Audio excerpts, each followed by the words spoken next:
And so I need to be taught by their experts how to conduct myself appropriately. And so I have to undergo a series of courses, one-on-one coaching sessions with their deemed experts. And they're going to tell me how I should craft my words and what I should say and what I shouldn't say.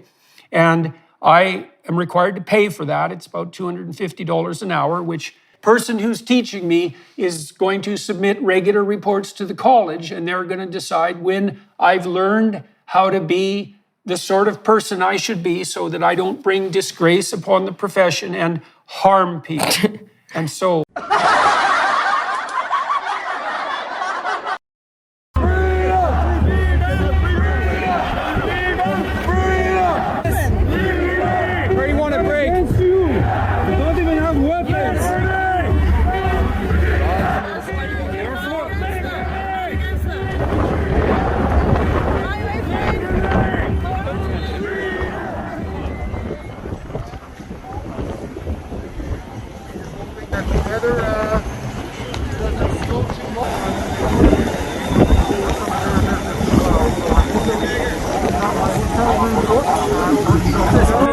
Chris, not Chris. Everything.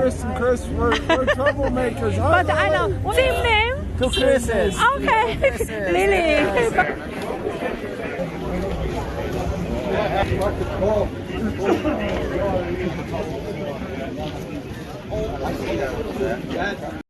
Hey guys, I'm coming on my dad's channel to interview him because he's dealing with some serious things right now. Like usual, kind of like usual. So first off, how are you? How are you doing, Dad? Well, not too bad. I've been preparing my public response to the decision of the Ontario College of Psychologists to require me to do mandatory social media communication retraining. The College of Psychologists is the regulatory board for the practice of psychology in Ontario. There are a variety of regulated professions: medicine, dentistry, teaching, architecture, psychology. That's not all of them. And these regulated professions have a board that's appointed by the government, whose mandate is to protect the public from unprofessional behavior on the part of the members of the regulated professions. And people can submit complaints to those bodies if they believe that they've been treated unprofessionally or unethically or otherwise inappropriately by a college member, so a member of the relevant profession. And the college has been after me nonstop with complaints since I rose to public prominence in 2016, although not once before that in the 20 years that I practiced as a clinical psychologist. So this isn't the university that's after me like it was in 2017, 2016. This is the College of Psychologists, which has started pursuing me in 2016 and has never let up. Now, what happens is that anyone anywhere can submit a complaint about me for anything I've done or said, hypothetical or otherwise, and then the college can, and that doesn't matter if they're a client of mine or ever have been, or if I've had any dealings with them, or even if they're the person who has hypothetically been harmed by my behavior. And the college has decided to pursue a sequence of such complaints, even though it's in their power to dismiss them as vexatious or frivolous, which is what I asked for, on the grounds that my social media communication has caused harm to people. And so they've essentially taken out what are the equivalent of more than a dozen lawsuits against me. And I say they're equivalent to lawsuits because the penalty for being found guilty of such misbehavior is quite serious. It can involve re-education, public apology, or even the removal of my ability to practice or to describe myself as a clinical psychologist. And of course, it took me about 10 years all things considered, to get licensed. It's a very difficult process, and I'm not inclined to give it up lightly. If this is what's going on with colleges, and if they're controlling working professionals so that the working professionals have to work in a way that isn't truthful, I mean, how do you fight back against that? At what point do you just stop playing in that game? You know, people have asked me that too. Why don't you just give up your license? And I would say, well, because I wouldn't be giving it up. I would be allowing it to be taken away from me.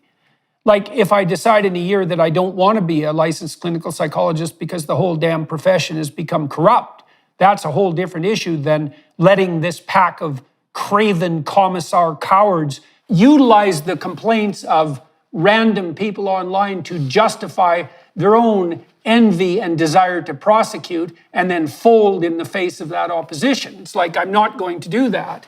The only thing you have in a complex situation is the truth. That's all you have. That's why you have to abide by the truth, you know, because when things get complex around you, all you have there that's solid ground is the truth. And so the reason you abide by the truth is so that you can say what you have to say about what you've done and who you are, and you can do that under impossibly difficult circumstances, and possibly that will sustain you through that.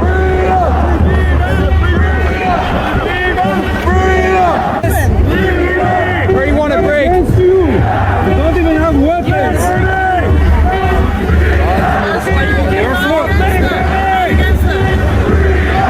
You asked me how I'm doing. Well, you know, first of all, I found it extremely difficult to keep my rage under control because a tremendous amount of my time is being wasted. It's extremely expensive.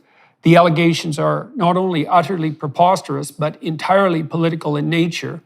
And then I was also afraid of it. You know, the first complaint came in 2016 in December.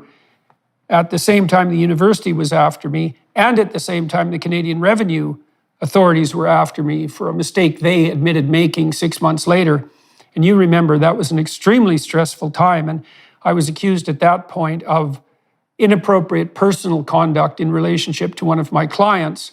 All of that was dismissed, by the way, without hesitation, although the college did decide at that point, because they needed to decide I was guilty of something, even though I wasn't guilty of what I was most seriously accused of.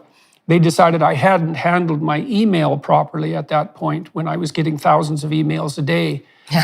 And that made it difficult for my clients to get a hold of me, even though I had given every single one of my clients my personal phone number and could contact me by text, which is something, by the way, that psychologists never do, you know, for obvious reasons.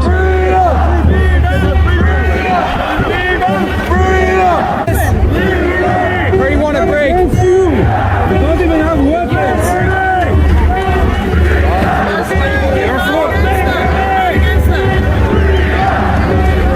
And so I need to be taught by their experts how to conduct myself appropriately. And so I have to undergo a series of courses, one-on-one coaching sessions with their deemed experts. And they're going to tell me how I should craft my words and what I should say and what I shouldn't say. And I am required to pay for that. It's about $250 an hour, which person who's teaching me is going to submit regular reports to the college, and they're going to decide when I've learned how to be the sort of person I should be so that I don't bring disgrace upon the profession and harm people. And so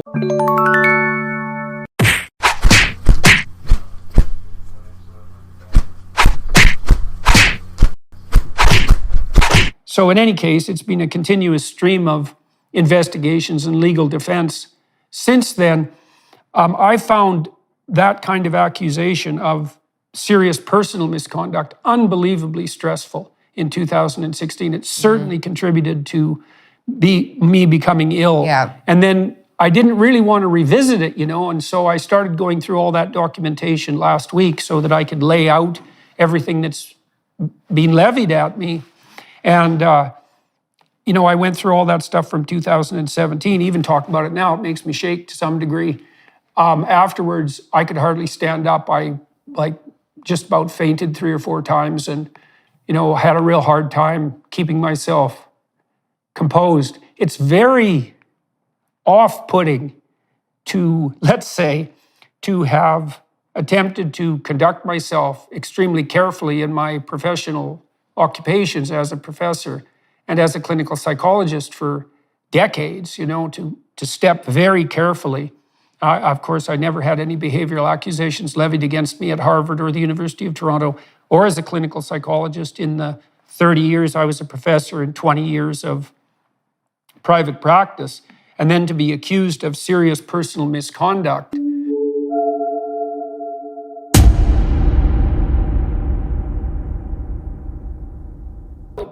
Well, that's the other option. If that's what you're doing with your life, you're probably not the most stable person. Yeah, and so anyways, I've gone through all these complaints, and so here's some of them. I retweeted Pierre Poilievre, who's Canada's leader of the opposition, when he was criticizing the mask lockdowns. I just retweeted him, and I said essentially that I agreed with him. That's a complaint? They actually listed that as a complaint. That's one of the complaints. That's insane. Yeah. They listed the fact that I criticized Justin Trudeau on multiple occasions. There's a complaint that at one point the police in Ottawa were threatening to act with Children's Aid to take the children away from the truckers in Ottawa and apprehend them on the grounds that their parents who were involved in the protest were endangering them. And I tweeted and said, I'm not so sure that we should get the police involved in taking away the children of protesters, and we should think about this. And apparently that makes me an untrustworthy advocate for children who face childhood sexual abuse. Oh my gosh. You're a mandatory reporter as a psychologist, eh? And so if it comes to your attention that someone has been abused, you're mandated to report it. And so apparently I'm now untrustworthy in that regard because I didn't want the police to conspire with idiot social workers in Ottawa to apprehend the children of protesters. Freedom!